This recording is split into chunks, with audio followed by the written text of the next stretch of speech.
এরা নিজেরা পাইকারি দরে সবাই মদ খায় না, সবাই জুয়া খেলে না। এরা একদিকে সিনেমাও বানায়, কিন্তু তাদের সংখ্যা খুবই কম, 0%।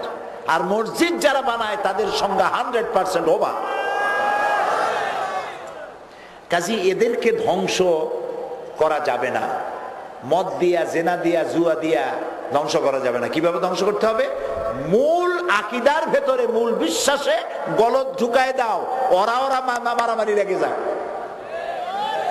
এখন আমরা যাতে মারামারি করে লাগতে পারি, সেজন্য মূল জিনিসে আসবে না, শাখায় গিয়ে লাগবে।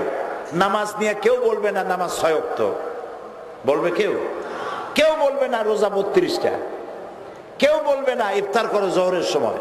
মূল জায়গায় কাজ করা যাবে না, কিন্তু মূল আকীদার মধ্যে কিছু কিছু গলদ ঢুকাইয়া শ্রেণী বিভেদ করে দাও। মিলাদ নিয়ে লাগাও, শবে বরাত নিয়ে লাগাও, বুকে হাত বাঁধা নিয়ে লাগাও, রাফিয়া দেন নিয়ে লাগাও, তারপরে নানান জিনিস দিয়া লাগায়া মারামারি লাগাই দাও। এক দল আর এক দলকে চোখে দেখা তো ভালো, সালাম পর্যন্ত দেবে না। কথাগুলি মাথায় ঢুকতেছে তো? মুসলমানদেরকে ধ্বংস করার জন্য বোমা কামান এগুলোর দরকার নেই, এদেরকে ধ্বংস করার জন্য এরাই যথেষ্ট। ইস ঘর কো আগ লাগি হ্যায়, ইস ঘর কে চিরাগ সে।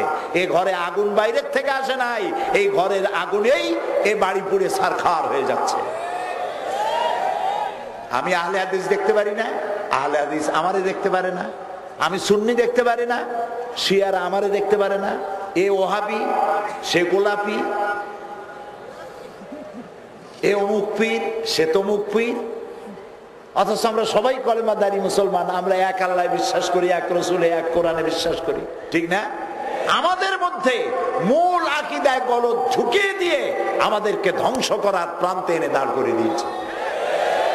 এখন এই ধ্বংস থেকে যদি বাঁচতে চাই, তাহলে আমাদেরকে ফিরে আসতে হবে এক আল্লাহ, এক রসুল, এক কোরআনের দিকে। এখানেই আমাদেরকে বাঁধতে পারবে। এর জন্য কাবা শরীফ একটাই, মুসলমানদেরকে একতাবদ্ধ করে রাখার জন্য একটা কাবা। কাবা কয়টা?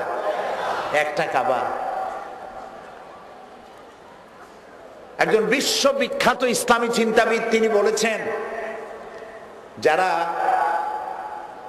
আল্লাহ নাই বলেন, যারা ইসলামকে গুরুত্ব দিতে চান না, তাদেরকে একটা চ্যালেঞ্জ করি।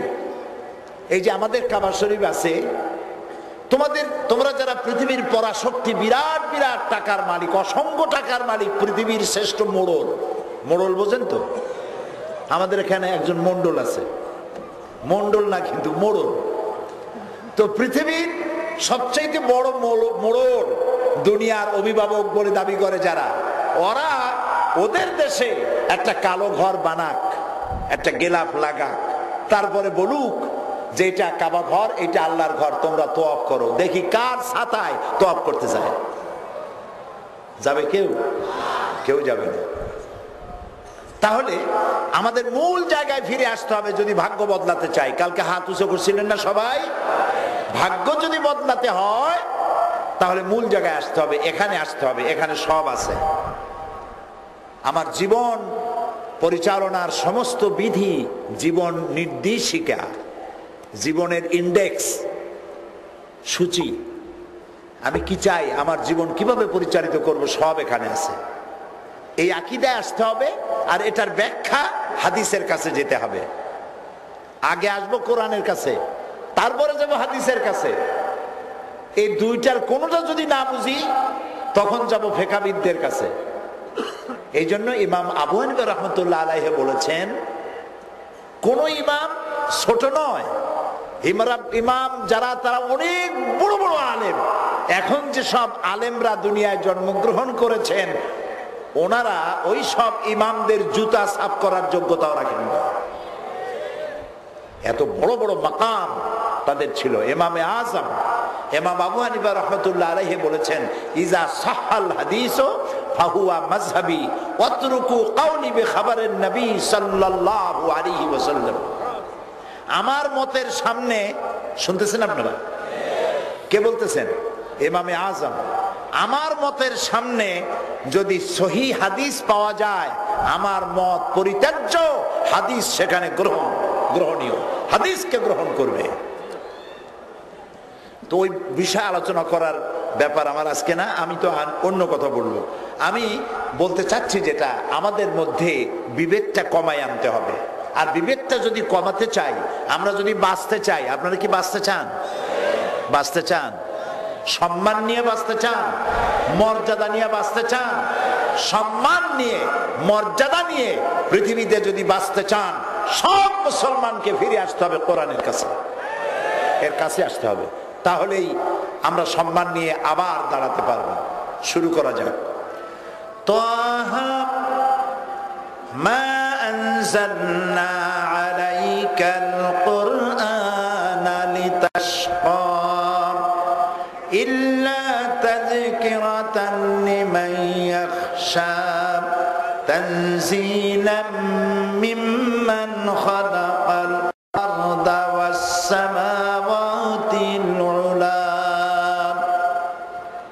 তাহা মা আনজালনা আলাইকাল কুরআনা লিতাশকা, ও নবী, ও হাবিব, কোরআন আমি আপনাকে এজন্য দেই নাই যে এর কারণে আপনি কষ্ট পাবেন, বরং কোরআন এটি নসিহত, এটা কষ্ট দুঃখ মোচন করার জন্যই আমি নাজিল করেছি, ওদের জন্য, লিমান ইয়াখশা, যারা তার রবকে ভয় করে চলবে, সুবহানাল্লাহ, যারা তার প্রভুকে মেনে চলবে। আর এটা নাজিল করেছেন তিনি, যিনি আকাশ এবং জমিনকে সৃষ্টি করেছেন। আপনার এই প্যান্ডেলটা তৈরি করতে কতগুলি খুঁটি লাগছে গুনতে সময় লাগবে, ঠিক না? এবার তাকায় দেখেন তো আল্লাহর প্যান্ডেলটা। আল্লাহর প্যান্ডেল কি তাও বুঝেন নেই? কয়টা খুঁটি আছে? এত বড় বিশাল আকাশ, একটা খুঁটি নেই। এই আল্লাহরে চিনলেন না? সুবহানাল্লাহ ওয়া বিহামদিহি। অত বড় বিশাল সূর্য, পৃথিবীর চাইতে 13 লক্ষ গুণ বড়, মহাশূন্যে গোলামের মতো উঠতেছে দৌড়াচ্ছে। চাঁদ উঠতেছে দৌড়াচ্ছে, গ্রহ নক্ষত্র সৌররাজি, বিশাল বিশাল পাহাড় পর্বত, সমুদ্র, মহাসমুদ্র, যার হুকুমে চলছে। আল্লাহ তাআলা বলছেন, আফাগায়রা দীনিল্লাহি ইয়াবগুন وله أسلم من في السماوات والأرض طوعا وكرها أفغير دين الله يبغون। তোমরা কি আল্লাহর দেওয়া জীবন ব্যবস্থাকে ছেড়ে দিয়ে অন্যের তৈরি করা মানুষের ম্যানমেড, মানুষের মস্তিষ্ক দিয়ে তৈরি করা কোন মতবাদকে খুঁজে বেড়াও নাকি?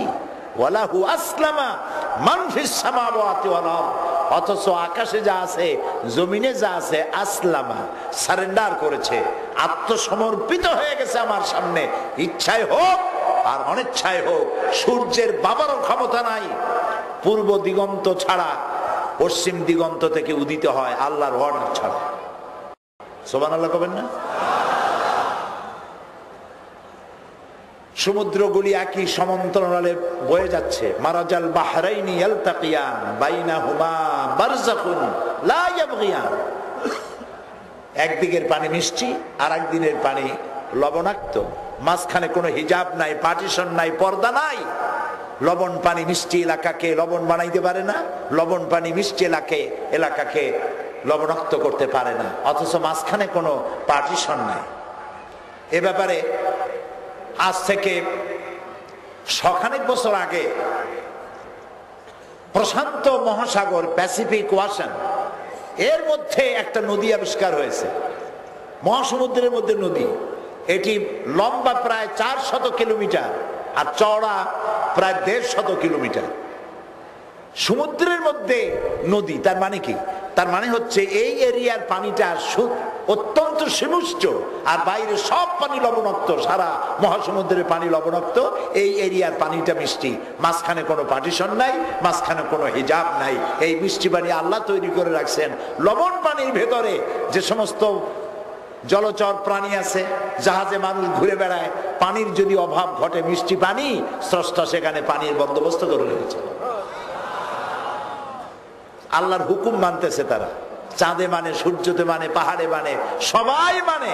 আর যারা হুকুম মানে তারাই শান্তিতে থাকে। এটা ঠিক কিনা?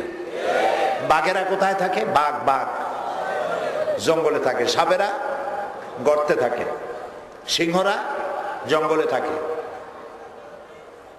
বাঘ সিংহ তারা যদি মিছিল করতো যে না, থাকবো না আর বদ্ধ ঘরে, দেখবো এটা এবার পাবনাটারে, এই বলে যদি জঙ্গল থেকে মিছিল করে বেরিয়ে আসতো বাঘেরা, সাপেরা, তাহলে আপনারা থাকতে পারতেন? ওরা মিছিল করে না, না খাইয়াও মরে না, ক্ষুধার জ্বালায়। দেখা গেল আজকের পত্রিকায় ক্ষুধার জ্বালায় 500 বাঘ না খেয়ে মারা গেছে সুন্দরবনে। এরকম একটি খবর শুনেছেন কখনো? সমুদ্রের ভিতরে হাঙ্গর আর কুমির মারামারি করে 2000 কুমির আর হাঙ্গর মারা গিয়েছে। পুলিশ সেখানে কারফিউ দিয়েও ঠেকাইতে পারে নাই। এরকম হয়েছে কখনো? হয় নাই। আকাশে অসংখ্য তারকারাজি, সৌরজগৎ, মিল্কি ওয়ে, ছায়াপথ, অসংখ্য তারকা, গ্রহ, নক্ষত্র, সৌররাজি, নবমণ্ডল, সব আপন আপন কক্ষপথে ঘুরে বেড়াচ্ছে। একটার সাথে আরেকটার সাথে গুতা লাগিয়ে ভাঙ্গিয়া সর্বনাশ হয়ে পড়েছে। পাবনার মানুষ দৌড়াবে কোথায়, দিশা পাবে না। এরকম হয়েছে কখনো? তাহলে দেখা গেল আল্লাহর আইন ওরা মানে, তাই ওদের মধ্যে ঝগড়া নাই। বাঘেরা মারামারি করার মতো অস্ত্র আছে না? তাও কয়টা? কি অস্ত্র? বন্দুক না, মূলার মতো দাঁত, আর কি সুচালো দাঁত। হাতের মধ্যে কি আছে? নখর। আর আছে প্রচন্ড শক্তি। আপনার টয়োটা গাড়ি যেভাবে দৌড়ায় তার থেকেও জোরে দৌড়াইতে পারে চিতাবাঘ। তাহলে দেখা গেল দৌড়াতে পারে, ক্ষিপ্রতা আছে, হিংস্রতা আছে, মারামারি করার মতো অস্ত্রপাতি হাতেই আছে। সাপে দংশন করবে, সাথে সাথে মারা যাবে মানুষ। সাপ তো ভালো, এই যে বল্লা ভীমরুল চেনেন? ক্যাপসুলের মতো, দুই দিকে হলুদ রং, মাঝখানে কালো ব্যান্ড লাগানো। এদের সকলের কাছে অস্ত্র আছে, এমনকি কুত্তার কাছেও অস্ত্র আছে। কুত্তায় কামড় দিতে পারে, কিন্তু আপনার ঠ্যাং পেঁচাইয়া একটা কামড় দিল, আল্লাহ যেন না করে, আমিন বলে। কিন্তু এর জবাব কি আপনি দিতে পারবেন ওরে? লাঠি ছাড়া আপনি কি ওরে কামড়াইতে পারবেন? আপনার দাঁত ভাঙবে, আরো একটা কামড় খাবেন, কিন্তু আপনি কিছু করতে পারবেন না। তো ওদের কাছে এত অস্ত্র, অথচ তারা মারামারি করে না। যাদের মধ্যে অশান্তি হওয়ার কথা তারা আছে শান্তিতে, আর যাদের কাছে শান্তি থাকা দরকার তারা চরম অশান্তিতে। তারা হলে এই মনুষ্য জাতি, মারামারি করার মতো কিচ্ছু নাই। আপনি কার নাড়িতে পারবেন না। আপনার হাতে এমন নখও নাই যা দিয়ে চামড়া শুদ্ধ সিলাই নিয়ে আসতে পারবেন। এমনি খামসি দিতে পারবেন, কিন্তু তাতে তেমন কিছু ক্ষতি হবে না। আপনি যদি মারামারি করতে চান, অস্ত্রের আশ্রয় নিতে হবে, ঠিক কিনা? তাহলে শান্তি থাকার কথা ছিল কাদের মধ্যে? মানুষের মধ্যে। এখন হিসাব করে দেখেন, এই পৃথিবীতে বাঘে, কুমিরে, সাপে, হাঙ্গরে সবাই মিলে যত না মানুষ মেরেছে, তার থেকে লক্ষ গুণে বেশি এই মানুষ নিজেরা মারামারি করেছে, তার থেকে বেশি।